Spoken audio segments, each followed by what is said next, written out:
दोस्तों जय हिंद और आप सभी का वेलकम है आपके प्रीतम एकेडमी में। और मैं हूं पंकज कुमार। तो जैसा कि आज का जो क्लासेस है हम लोग इस क्लास पे बात करेंगे क्लास 10 का जो हिस्ट्री का हमारा सेशन चल रहा था, भारत में राष्ट्रवाद का उदय। तो हम लोगों ने इससे पहले जलियांवाला बाग हत्याकांड और जलियांवाला बाग हत्याकांड का विरोध और उस विरोध को रोकने के लिए किस तरह का जो रणनीति अपनाया गया था सरकार के द्वारा, हम लोगों ने उस पर बात किया था। तो आज हम लोग बात करेंगे कि जब वो सारा नीति हुआ, जिस तरह का दमनकारी व्यवहार चलाया गया सरकार के द्वारा। आपको पता है कि जितने भी सत्याग्रही थे उनको घिसट के चलना पड़ता था, नाक रगड़ना पड़ता था, और जो भी मैं बोल सकता हूं कि जो भी साहेब होते थे या जो भी अंग्रेज ऑफिसर होते थे उनको सलाम और सैल्यूट करके चलना पड़ता था। और जिस तरह का हिंसक व्यवहार देखने को मिला, मारपीट तो था, कोड़े बरसाना तो था ही, यहां तक कि बमबारी जो देखी गई थी। तो उसके बाद एक चीज तो तय था कि अब जो ब्रिटिश सरकार है वो हमारे आंदोलनों से, या मैं बोल सकता हूं कि हमारे सत्याग्रहियों से वो डरना स्टार्ट कर चुके थे। और गांधी जी को इस चीज का भनक लग चुका था कि अब हम लोग आजाद हो जाएंगे, तो आजाद होने के लिए अब हमें और एक बड़ा सा आंदोलन चाहिए। क्या चाहिए? हमें एक बड़ा सा आंदोलन चाहिए। और उसमें हम लोगों ने देखा था कि एक बड़ा आंदोलन बनाने के लिए गांधी जी ने जो हमारी दो बहुल जो संप्रदाय हैं, यानी कि जिसकी बहुलता भारत में ज्यादा है, एक हमारे हिंदू भाइयों की और दूसरा क्या है, हमारे मुसलमान भाइयों की। तो दोनों को मिलाने के लिए जो खलीफत समिति, या मैं बोल सकता हूं कि जो खलीफा आंदोलन चल रहा था, उसके साथ स्वराज की जो सपना है हमारे भारत का, गांधी जी ने उसको जोड़ने का काम किया। और पूरे भारत में मैं बोल सकता हूं कि हर एक भाइयों तक आंदोलन पहुंचे, इसके लिए उन्होंने निर्णय किया। ठीक है, तो अब बात था कि अब एक और बड़ा सा आंदोलन चाहिए, जिस आंदोलन से हम लोग क्या कर सकते हैं कि हमारे जो ब्रिटिश सरकार है या जो हमारी सरकार उस समय की चल रही थी, उसको हम लोग क्या कर सकते हैं, मुंह तोड़ जवाब दे सकते हैं। तो अब बात आता है कि सर आखिर कैसा आंदोलन शुरू किया जाए और कैसा किस तरह का आंदोलन किया जाए, इसके बारे में आज हम लोग बात करेंगे। तो चूंकि मैं बता दूं कि जो लोग चैनल पे नए हैं तो क्या करना है कि सबसे पहले प्रीतम एकेडमी को सब्सक्राइब कर लेनी है, और जो बेल का आइकॉन आता है उसको भी क्या करना है, प्रेस कर देना है, ताकि मैं जितना भी वीडियो डालूं उसका नोटिफिकेशन सबसे पहले आप तक पहुंच सके और आप सबसे पहले देखकर सीख सको। तो आज का जो टॉपिक है, हम लोग उस टॉपिक को आगे बढ़ाएंगे और हम लोग बात करेंगे कि गांधी जी के मन में था कि आखिर एक कैसा आंदोलन शुरू किया जाए जिसमें हर एक नागरिक भाग ले सकता है, यहां तक छोटे बच्चे से लेकर बूढ़े बुजुर्ग तक हर एक इंसान क्या कर सकता है, भाग ले सकता है। तो गांधी जी के मन में यह सवाल कूद रहा था या दौड़ रहा था। तो गांधी जी का मानना था, या मैं बोल सकता हूं कि गांधी जी की एक किताब थी, उस किताब में उन्होंने एक चीज लिखा हुआ था कि आज अगर अंग्रेज हमारे पास शासन कर रहा है तो उस शासन की वजह हम हैं, और अंग्रेज कल यहां से भागेंगे उसकी भी वजह हम होंगे। तो गांधी जी की पुस्तक थी हिंद स्वराज। क्या नाम था? हिंद स्वराज। इस पुस्तक को गांधी जी ने 1909 में लिखा था। कब लिखा था? 1909 में। तो क्वेश्चन आपके मैट्रिक में आ सकता है कि हिंद स्वराज नामक पुस्तक जो है वो कब लिखा गया था। तो आपको क्या बताना है? 1909। क्वेश्चन आपके पास आएगा कि हिंद स्वराज नामक पुस्तक किसने लिखा, तो आपको क्या बताना है? गांधी जी ने। तो हमको अब जो हमारा डिस्कशन है उसको आगे बढ़ाते हैं। तो गांधी जी की जो पुस्तक थी हिंद स्वराज, उसमें गांधी जी ने कुछ शब्दों को या कुछ वाक्यों को लिखा था।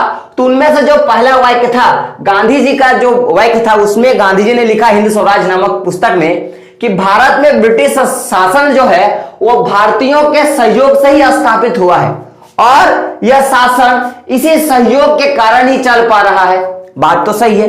अब समझो मेरी बात कि अगर आपके बगल में एक दुकान है या आपके गांव में कोई आदमी दुकान खोल के रखा है, तो जब तक आप उसको अपने क्षेत्र में बैठने ना दो तो क्या दुकान वो खोल पाएगा? आप बोलोगे नहीं। आज कोरोना वायरस का बात हम लोग देखते हैं तो जाहिर सी बात है कि हम लोगों ने उसको एडॉप्ट किया ना, हम ही लोगों ने उसको बड़ा किया ना। लेकिन अगर लॉकडाउन जिस तरह से चल रहा था, अगर वो लॉकडाउन चलता रहता तो जाहिर सी बात है कि कोरोना वायरस कभी आता ही नहीं। या तो मैं बोल सकता हूं कि हम लोग उस क्षेत्र को जाते ही नहीं जहां से कोरोना वायरस हुआ था, तो आज फैलता ही नहीं। समझ रहे हो मेरी बात? तो बोलने का मतलब है कि भारत में अगर ब्रिटिश शासन चल रहा है तो उस चलने के पीछे भी जो हाथ है वो क्या है, अपुन का ही है। अब देखिए, अगर गांधी जी का मानना था कि अगर भारत के लोग जो भी सहयोग कर रहे हैं, किनका ब्रिटिश शासन का, अगर वो सहयोग जो भारतीय लोग हैं वो वापस ले ले तो क्या होगा। तो गांधी जी का मानना था कि अगर हम लोग जो सहयोग दे रहे हैं, अगर वो सहयोग वापस ले लेते हैं तो जो ब्रिटिश शासन जो चल रहा है वो साल भर के भीतर क्या हो जाएगा, ढह जाएगा। और जो हमारा सपना है, कौन सा, स्वराज की जो हमारा सपना है, हम लोग आजाद होने के जो सपने लेके चल रहे हैं, उस सपने को पलने में या बड़ा होने में ज्यादा लेट नहीं लगेगा। तो ये जो सारे बातें हैं ये किसने कहा, तो गांधी जी ने जो अपनी पुस्तक थी स्वराज नामक पुस्तक में कहा। मैं फिर से रिपीट कर दूं, गांधी जी का कहना था कि भारत में जो ब्रिटिश शासन जो स्थापित हुआ है उसमें सहयोग करने वाले हम थे। अगर हमको कि जब ब्रिटिश शासन आया व्यापार करने के लिए तो उनको कोठी खोलने के लिए तो जमीन हम ही लोगों ने दिया था ना, तो सहयोग तो हम लोगों ने किया, शासन को चलाने के लिए हम ही लोगों ने बताया। और आज अगर हम लोग उस पूरे जो पूरी जो संरचना है उनमें से अगर हम अपनी जो मौजूदगी है अगर हम लोग उसको दूर कर देते हैं तो जाहिर सी बात है कि उनका हम लोग अगर सहयोग ही नहीं करेंगे तो उनका जो पूरा जो एम्पायर जो खड़ा है, पूरा जो साम्राज्य खड़ा है, वो साल भर में क्या हो जाएगा, ढह जाएगा और हमें क्या मिलेगी, आजादी मिल जाएगी। ये गांधी जी का मानना था। लेकिन अब सबसे बड़ा डाउट था गांधी जी के मन में, या मैं बोल सकता हूं उन लोगों के मन में जो सहयोग आंदोलन चलाना चाहते थे। तो गांधी जी का तो ये तो बात तय था, उनकी किताब के कारण लोगों ने जो पढ़ा या गांधी जी ने जो देखा कि हम लोग क्या करेंगे, क्या ब्रिटिश शासन का सहयोग ना करके क्या करेंगे, असहयोग करेंगे। क्या करेंगे, सहयोग ना करके क्या करेंगे, असहयोग करेंगे। क्योंकि हम लोगों ने सहयोग किया तो उन्होंने क्या किया, अपना स्थापना किया, हमारे क्षेत्र में शासन व्यवस्था चलाया और फलना फूलना शुरू करना स्टार्ट कर दिया। तो अब गांधी जी का मानना था कि अब सहयोग को क्या करेंगे हम लोग, अब असहयोग में चेंज करेंगे।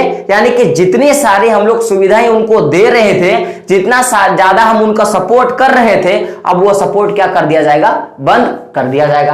तो अब गांधी जी के मन में था कि आखिर जो असहयोग का जो आंदोलन का विचार मेरे मन में आया है वह एक जन आंदोलन, या मैं बोल सकता हूं कि एक आंदोलन का रूप कैसे ले, ये गांधी जी के मन में क्वेश्चन था। क्या था कि मैंने जो असहयोग की भावना का विचार जो मेरे मन में है, आखिर ये जो असहयोग की भावना है ये विचार लोगों के मन में कैसे आए और एक बड़ा आंदोलन कैसे बने, ये किसके मन की सोच थी, गांधी जी की सोच थी। तो गांधी जी ने क्या किया, हम लोग इसके बारे में अब देखते हैं।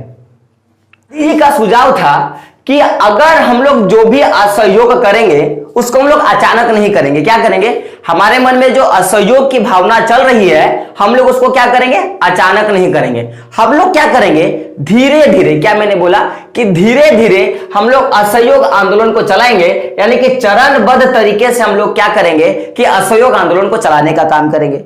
तो अब गांधी जी के मन में था कि सर हम लोग क्या करेंगे, चरणबद्ध तरीके से करेंगे। तो आखिर सर ये स्टार्टिंग कैसे होगा, क्योंकि देखो आप चरणबद्ध तरीके से कर रहे हो, स्टार्टिंग स्टेप से कर रहे हो कि पहला ये काम करेंगे, फिर दूसरा ये काम करेंगे, फिर तीसरा ये काम करेंगे।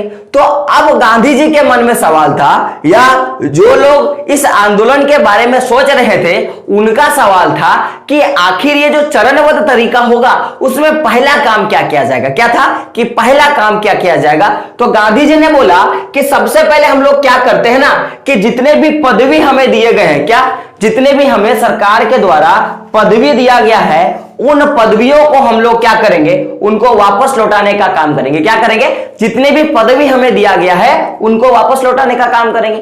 पदवी यानी कि जितने भी तरह के, मैं बोल सकता हूं कि किसी को फल्ला बना दिया, किसी को मैजिस्ट्रेट बना दिया, किसी को मैं बोल सकता हूं कि अपने पार्टी का अध्यक्ष बना दिया। तो उन जो सारी पदवियां हैं हम उनको क्या करेंगे, वापस लौटाएंगे। तो अब गांधी जी के मन में सवाल था कि पहला काम तो हम लोग पदवियों को लौटाने का करेंगे, सेकंड काम क्या करेंगे? तो गांधी जी ने बोला कि सेकंड काम हम लोग को क्या करना है कि जितने भी सरकारी नौकरियां हम लोग ब्रिटिश सरकार के अधीन में कर रहे हैं, सारों को हम लोग क्या करेंगे? छोड़ देंगे। तो अब क्वेश्चन था कि सर वो कौन कौन सी सरकारी नौकरियां हैं या कौन कौन से ऐसे काम हैं जिनको हम लोग छोड़ेंगे? तो आप देखोगे तो उस समय भारत के बहुत सारे लोग उनके सुरक्षा कर्मी, जैसे मैं बोल सकता हूं कि सेना और पुलिस में काम करते थे। किसमें? सेना और पुलिस में काम करते थे। तो गांधी जी ने बोला कि सबसे पहले सेना और पुलिस का काम तुम छोड़ो। अगर हम लोग उसका सपोर्ट ही नहीं करेंगे, रक्षा ही नहीं करेंगे, तो वो लोग हम पे ही आक्रमण कैसे करेगा? और अपना जब सुरक्षा नहीं होगा तो वो डर जाएगा। पहला काम गांधी जी ने क्या बोला कि जो भी सेना है और जो भी, गांधी जी ने सुरक्षा कर्मियों को बोला कि आप अपने पद से हट जाओ। रीजन क्या था?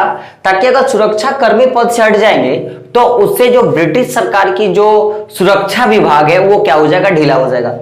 नेक्स्ट उन्होंने क्या बोला कि अदालतों के जितने भी कर्मचारी हैं वो क्या करें कि अपने पद से इस्तीफा दे दे। उसका भी एक रीजन था।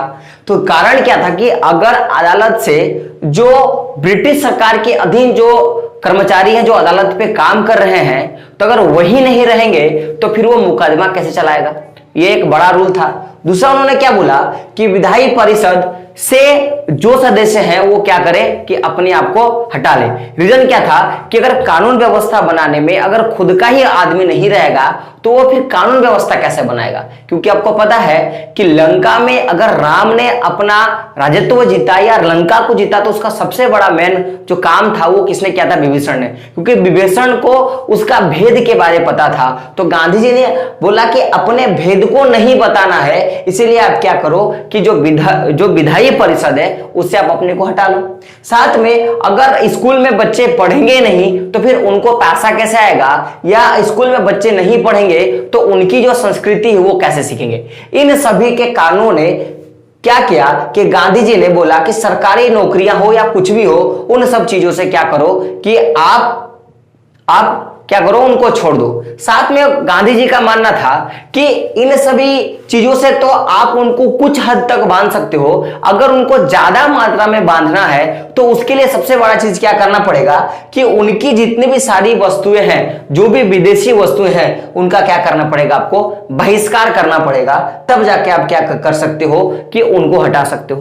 तो उसको बहिष्कार क्यों किया जाए? तो उसके लिए भी गांधी जी ने एक बात बोला था कि, तो आपको तो पता होगा कि हमारे यहाँ चाय होती है तो चाय की पत्ती यहां से ली जाती थी और फिर क्या करता था? उनको अपने देश ले जाया जाता था, वहां से फिर चाय बनाकर या चाय पत्ती बनाकर क्या किया जाता था? बेचा जाता था। जैसे हमारे यहाँ जितने भी तरह के मसाले होते थे उनको क्या वो लोग करते थे? यहां से वो लोग कच्चा लेके जाते थे, फिर वहां से उन्हीं का अच्छे ढंग से मसाला बना के लाते थे। यहां तक कि वस्त्र का भी आप बात देखोगे, यहां से वस्त्र लेके जाते, यहां से रेशम लेके जाते थे और यहां से जो नील की खेती होती थी छपाई के लिए, उनसे वो लोग छपाई के लिए नील लेके जाते थे, फिर वहां से अच्छा छाप के कपड़ा को लेके आते थे। तो गांधी जी का बोलना था कि अगर ये सारा काम करने से तो नहीं होगा, हमें क्या करना पड़ेगा? जितनी भी विदेशी वस्तुएं हैं उनका भी क्या करना पड़ेगा? बहिष्कार करना पड़ेगा। यानी कि अगर हम लोग उनको पैसा ही ना दे तो वो कब तक यहां टिकेंगे? बोलने का मतलब है कि अगर कोई बच्चा बदमाशी कर रहा है तो वह तब तक बदमाशी करेगा जब तक आप उसको रोकोगे नहीं, टोकोगे नहीं। जिस दिन आपने उसको रोक दिया, टोक दिया, वो बदमाशी करना क्या कर देगा? छोड़ देगा। जैसे हमारे गांव में कहावत है कि कोई बच्चा बदमाशी करे तो पापा उठा के 2 झाप देते। रीजन क्या है? ताकि अगले बार से वो बदमाशी नहीं करेगा। तो गांधी जी का बोलना था कि हम लोग अगर उनके हर एक भाग में जो भी वो काम कर रहा है अपने सेना के साथ, अगर उनमें हमने उसमें अगर हम लोग अपनी भागीदारी ही नहीं देंगे, चाहे आप उनके वस्तुओं को खरीदने तक की मैं बात करूं, तो फिर क्या, तो तभी वो जाके क्या करेंगे? भागेंगे। तो गांधी जी का मानना था कि इन सारे चीजों का हम लोग क्या करेंगे? बहिष्कार करेंगे। क्या करेंगे? बहिष्कार करेंगे। तो अब एक क्वेश्चन आपके आ सकता है आपके बोर्ड में कि सबसे पहले कि गांधी जी ने असहयोग आंदोलन को चलाने के लिए किस तरह से चरणबद्ध योजना बनाया, तो आप लोग ये बता सकते हो। अगर आपसे कभी क्वेश्चन आएगा कि आखिर बहिष्कार क्या होता है, क्या क्वेश्चन आ सकता है कि बहिष्कार क्या होता है, तो आप क्या कर सकते हो उसके बारे में आप देख सकते हो। तो अगर मैं बात करूं कि बहिष्कार क्या होता है, क्योंकि हम लोगों ने देखा कि गांधी जी ने लास्टली बोला कि हमें विदेशी वस्तुओं का भी क्या करना पड़ेगा, बहिष्कार करना पड़ेगा। तो अब बात करते हैं कि बहिष्कार क्या होता है। तो बहिष्कार को मैं 4-5 पॉइंट के साथ में आपको समझाना चाहता हूं। ऐसे बेसिकली मैंने 3 पॉइंट लिया है कि सबसे पहले आप समझ लीजिए कि सरकार के साथ, या मैं बोल सकता हूं कि आपको जिसका भी बहिष्कार करना है, कि मान लो जैसे अभी हमारे नरेंद्र मोदी जी ने बोला था कि चाइनीज वस्तुओं का क्या करें, आप बहिष्कार करें। तो यह बहिष्कार का अर्थ क्या होता है उसके बारे में हम लोग थोड़ा डिस्कशन करते हैं, तो समझिएगा मेरा बात। तो बहिष्कार में क्या होता है कि जिस भी वस्तु के साथ आप संपर्क में हो, जैसा कि आप मान लो कि मेरा बहिष्कार आप करना चाहते हो कि पंकज सर का हम लोग क्या करेंगे, बहिष्कार करेंगे। तो जिस भी वस्तु के साथ आप मेरे से संपर्क में हो, जैसे यूट्यूब से संपर्क में हो, तो अब क्या करोगे कि मेरे साथ संपर्क रखने या मेरे साथ जो भी जुड़ने की जो साधन है उन्हीं से आप क्या करोगे, इनकार कर दोगे कि भाई मैं पंकज सर के साथ जो भी मेरा संबंध है या जो जिस तरह से मैं संपर्क रखता हूं उस संपर्क को क्या मैं करूंगा, तोड़ दूंगा। तो एक तरह से आपने मेरा बहिष्कार किया। दूसरा क्या हो सकता है कि किसी भी तरह की गतिविधियों में हिस्सा से इनकार कर दोगे कि मैं क्लास ले रहा हूं, आप मेरा क्लास देखोगे नहीं, आप मेरे को अनसब्सक्राइब करके चले जाओगे। तो ये क्या होगा, ये भी क्या होगा कि आप मेरे सारे गतिविधियों पे हिस्सा ही नहीं लोगे। तो एक तरह का आपने क्या किया, मेरा बहिष्कार किया। तीसरा क्या मैं बोल सकता हूं कि किसी भी तरह का किसी भी तरह की जो वस्तुएं मैं बना रहा हूं, जैसे मैं आपको बोलता हूं कि आप मेरे चैनल को सब्सक्राइब करो, आप मेरे चैनल को बढ़ाओ, तो आपको मैंने जो भी कुछ दिया या जो भी कुछ मैं बेच रहा हूं या जो भी कुछ मैं आपको दे रहा हूं, आप उसका इस्तेमाल करना बंद कर दोगे, यानी कि किसी तरह के वस्तुओं को खरीदने व इस्तेमाल करने से आप इनकार कर दोगे। तो आपने क्या किया, मेरा बहिष्कार किया। तो गांधी जी ने बोला कि सबसे पहले तो आप अंग्रेजों के साथ किसी भी तरह के संपर्क में हो तो उस संपर्क को पहले आप लोग छोड़ो। तो उसके लिए उन्होंने क्या बोला कि अपने पदवियों को लौटा दो, जितनी भी तरह के आप सेना, पुलिस, अदालत कर्मचारियों में काम कर उसको क्या करो, छोड़ दो। और साथ में क्या करो कि उनके किसी भी तरह के गतिविधि हिस्सों में भाग मत लो। जैसे कि आप लोगों ने, मैंने बताया था कि विधायी परिषद में गांधी जी और उनके सहयोगी, या मैं बोल सकता हूं कि कांग्रेस के नेता और ब्रिटिश सरकार के जितने भी नेता हैं वो लोग मिलकर कानून पास किया करते थे। तो जो भी गतिविधियां थी उनमें हिस्सा लेने से गांधी जी ने क्या किया, मना कर दिया। साथ में जो भी वस्तुएं खरीदी जाती थी, जो भी वस्तुएं खरीदी जाती है या जो इस्तेमाल आप करते हो उन वस्तुओं को क्या कर दो, आप इनकार कर दो। तो यहीं से गांधी जी ने क्या किया था कि खादी वस्त्र को बनाना शुरू किया था और अपना जींस टाई कोट, पहले वो तो मैं बोल सकता हूं टाई और कोट पहनते थे ना, लेकिन जब उन्होंने क्या किया कि असहयोग आंदोलन को शुरू किया और उन्होंने बहिष्कार का नीति जब अपनाया, तो उन्होंने पहली बार अपने हाथों से सूत को काटा था और अपने लिए वस्त्र को बनाया था। और उसी समय से गांधी जी ने क्या किया था कि खुद को धोती, और मैं बोल सकता हूं केवल वो धोती ही पहने, अपने को धोती में ले आए थे। यह कब की बात है, ये बात है बहिष्कार आंदोलन से शुरू होता है। तो कभी आपको बहिष्कार आंदोलन या असहयोग आंदोलन पूछा जाएगा तो दोनों क्या होगा, सेम होगा, क्योंकि बहिष्कार का ही मतलब होता है असहयोग आंदोलन। बात क्लियर है। तो कभी पूछेगा कि बहिष्कार क्या होता है, तो आप ये जो 3 पॉइंट है आप उसको लिख सकते हो, कोई दिक्कत नहीं होगी। चलिए आगे देखते हैं। तो अब बात था कि अगर ये तो गांधी जी ने एक रूपरेखा तय किया था कि हम लोग किस तरह से क्या करेंगे कि अंग्रेजों का हम लोग विरोध करेंगे, हम लोग उनका सपोर्ट नहीं करेंगे, उनका हम लोग बहिष्कार करेंगे। लेकिन अब सबसे बड़ा क्वेश्चन था कि जो लोग गांधी जी का समर्थन कर रहे थे उन्होंने एक क्वेश्चन पूछा गांधी जी से कि मान लीजिए हम लोग क्या करेंगे, सरकार का असहयोग करना शुरू कर देंगे, तो अगर उस असहयोग आंदोलन का सरकार ने क्या किया, दमन किया या हमारा दमन करना शुरू किया, जैसे हम लोगों ने रॉलेट एक्ट का विरोध किया था तो सरकार ने दमनकारी नीति चलाया और जलियांवाला बाग हत्याकांड हुआ, हमें जो भी कुछ मैंने बोला घिसट कर चलना पड़ता था, कोड़े बरसाए, ये सारा काम हुआ और गांधी जी ने रॉलेट एक्ट का जो सत्याग्रह है उसको वापस लिया। तो अगर फिर से उन्होंने हमारे जो असहयोग आंदोलन के जो सत्याग्रही है या जो आंदोलनकारी उनका दमन किया, तो गांधी जी ने बोला कि उसके लिए मेरे पास बी प्लान है, यानी कि सेकंड बी प्लान क्या है कि हम लोग क्या करेंगे, सविनय अवज्ञा अभियान को शुरू करेंगे। क्या करेंगे, सविनय अवज्ञा आंदोलन को, या मैं बोल सकता हूं कि सविनय अवज्ञा अभियान को क्या करेंगे, शुरू करेंगे। तो अब जो भी विरोधी थे, मैं बोल सकता हूं कि जो लोग जो लोग असहयोग आंदोलन का विरोध कर रहे थे, अब उनके पास कोई रास्ता नहीं था कि हम लोग अब मना करें, क्योंकि गांधी जी ने एक योजना बनाया था कि हम लोग को क्या करना है, और अगर हम लोग असहयोग आंदोलन का दमन भी हुआ तो उसके लिए हम लोग क्या करेंगे, उसका भी गांधी जी ने क्या किया था, योजना बना लिया था। तो अब बात है कि जब गांधी जी ने इतना फुल प्लान कर लिया, वेल प्लानिंग कर लिया, तो अब जो उनके नेता थे, जो कांग्रेस के ही नेता थे, उनके विचार क्या थे, हम लोग उनके बारे में थोड़ा चर्चा कर लेते हैं। तो आई होप इतना तो आपको समझ में आ गया होगा। अगर पीछे वाला समझ में आया तो क्या करना है, एक लाइक, एक शेयर, एक कमेंट कर देना है, और अपने दोस्तों को भी क्या करना है, चैनल को शेयर करना और सब्सक्राइब करने के लिए बोलना है। तो कांग्रेस के नेताओं का क्या विचार था, तो देखिए बोला गया ना कि आपकी अपनी हाथ की उंगली पांचों बराबर नहीं होती है। तो ऐसे जब कांग्रेस के नेताएं थे, उनमें बहुत सारे नेता क्या थे कि जो ये जो असहयोग आंदोलन था उनसे वो चिंतित था। उनका मानना था कि नहीं, ये असहयोग आंदोलन सही नहीं है, इससे हमारा ही बुरा हो जाएगा। कारण क्या था कि मैंने बताया था कि विधायी जो परिषद है उसमें हमको अपना अधिकार मिल चुका था कि कानून व्यवस्था में हम थोड़ा बहुत अपना हस्तक्षेप कर सकते थे। तो लोगों का मानना था कि अगर हम लोग उस जो हम लोगों ने कुछ सीटें जीती हैं, या कुछ क्षेत्रों से हम लोग चुनाव लड़ रहे हैं जहां से हम लोग अपनी कानून व्यवस्था चला सकते हैं, अगर हम लोग असहयोग करते हैं तो वो भी हमको छोड़ना पड़ेगा। और अगर हम लोगों ने छोड़ दिया तो फिर हम लोग कभी कानून व्यवस्था में अपना भागीदारी बना सकते हैं क्या? तो आप बोलोगे नहीं। तो अगर नहीं तो फिर से वो रॉलेट एक्ट का घटना दोहराया जाएगा और जलियांवाला बाग हत्याकांड जैसे बहुत सारे ऐसे घटनाएं होंगी। तो बहुत सारे लोग उस बात पे चिंतित थे।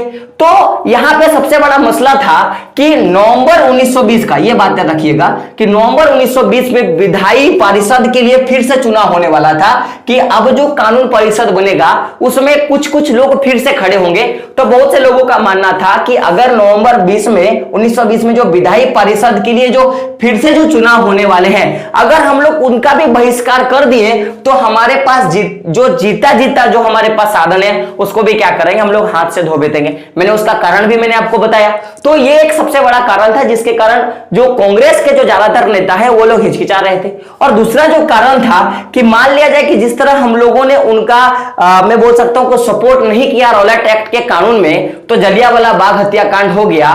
तो उस कांड के कारण मैं बोल सकता हूं, या जिस तरह का पूरा समाज में, या जो भारत का जो उत्तर वाला इलाका है उसमें जिस तरह का एक मैं बोल सकता हूं कि अपद्रव फैला हुआ था, जो क्रोध फैली हुई थी, क्या उसके चलते ये जो असहयोग आंदोलन है क्या ये एक हिंसक रूप लेगा, ये भी एक टेंशन था। तो इन सारे कारणों के कारण जो एक हिचकिचाहट थी, और ये जो आंदोलन जो सितंबर महीना में शुरू होने वाला था ये कहां तक चला गया, दिसंबर तक चला गया। और एक टाइम ऐसा लगा कि जो समर्थन कर रहे हैं, यानी कि जो लोग असहयोग आंदोलन का समर्थन कर रहे हैं और जो लोग असहयोग आंदोलन का विरोध कर रहे हैं, ऐसा हो सकता है कि वो दोनों के बीच में कभी आपसी समझौता हो ही ना और ये असहयोग आंदोलन हो ही ना, ऐसा भी स्थिति पैदा हो चुका था। लेकिन बोला गया है ना कि अगर आप करो तो कुछ भी पॉसिबिलिटी है, कुछ भी हो सकता है। तो गांधी जी ने बार बार असहयोग आंदोलन को अपने नेताओं के समक्ष, अपने सहयोगियों के समक्ष बताया, और घोर चिंतन करने के बाद, बहुत ज्यादा चिंतन करने के बाद इस असहयोग आंदोलन पर सहमति हुई। अब यह सहमति का डेट कब था, तो यह डेट था दिसंबर का, और यह 1920 का। आपको मैं बता दूं कि नवंबर में क्या होने वाला था, विधायी परिषद का चुनाव होने वाला था। तो कोई भी इंसान क्या किया कि नवंबर के उस विधायी परिषद में गया, पहले तो लोग जाके चुनाव लड़ा, लेकिन उस नवंबर की जो विधायी परिषद था इसमें गांधी जी ने भाग नहीं लिया था। याद रखिएगा, किसने भाग नहीं लिया था, गांधी जी ने भाग नहीं लिया था। तो जब वो भाग नहीं लिया तो नवंबर के बाद कौन सा महीना आता है, दिसंबर महीना। तो दिसंबर महीना में बाकी जो गांधी जी के सहयोगी थे वो गांधी जी से बात किए, उन्होंने बोला, गांधी जी ने बोल दिया कि मेरे को असहयोग करना है, आपको जो करना है आप करो।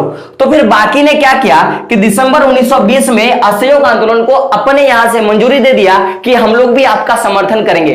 यहां केवल एक बात याद रखिएगा, केवल समर्थन का बात हुआ था, या मैं बोल सकता हूं कि कांग्रेस ने केवल लेटर पे साइन किया था कि असहयोग आंदोलन होगा। यह कब की बात है, दिसंबर 1920 में। और याद रखिएगा कि ये जब इस असहयोग आंदोलन पे जब हस्ताक्षर किया गया कि असहयोग आंदोलन शुरू किया जाएगा, किया नहीं गया, किया जाएगा। तो ये टाइम था कांग्रेस का एक अधिवेशन हो रहा था और वो अधिवेशन याद रखिएगा नागपुर का अधिवेशन। आपसे क्वेश्चन आएगा कि नागपुर अधिवेशन में किस समझौते पे हस्ताक्षर किया गया था, या फिर मैं बोल सकता हूं कि किस आंदोलन पे हस्ताक्षर किया गया था। तो आपको याद रखिएगा असहयोग आंदोलन या बहिष्कार आंदोलन पे क्या किया गया था, हस्ताक्षर किया गया था। डेट याद रखिएगा दिसंबर 1920। क्वेश्चन आपके पास आ सकता है 100% आता है कि नागपुर अधिवेशन, कांग्रेस का नागपुर अधिवेशन कब हुआ था।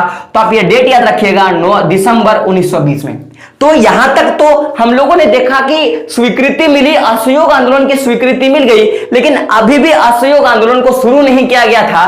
तो याद रखिएगा कि असहयोग आंदोलन जो है वो 20 के बाद, दिसंबर का महीना ऐसे ऐसे टल गया। दिसंबर के महीना के बाद क्या आता है 1921, 1920 के बाद क्या आता है 1921। तो 1921 में असहयोग आंदोलन की शुरुआत हुई। याद रखिएगा क्वेश्चन आता है कि असहयोग आंदोलन की शुरुआत कब हुई, तो आपको क्या बताना है 1920। लेकिन पूछा जाएगा कि असहयोग आंदोलन पे मोहर कब लगा, तो आपको क्या बताना है 1920। ये दो डेट पे आप कभी नहीं गड़बड़ाइएगा, ये बड़ा इंपॉर्टेंट डेट है। तो असहयोग आंदोलन की शुरुआत कब हुई 1920। और एक बात याद रखिएगा कि मैंने क्या बोला था कि खिलाफत आंदोलन, या मैं बोल सकता हूं कि खिलाफत आंदोलन के साथ हम लोगों ने बात किया था।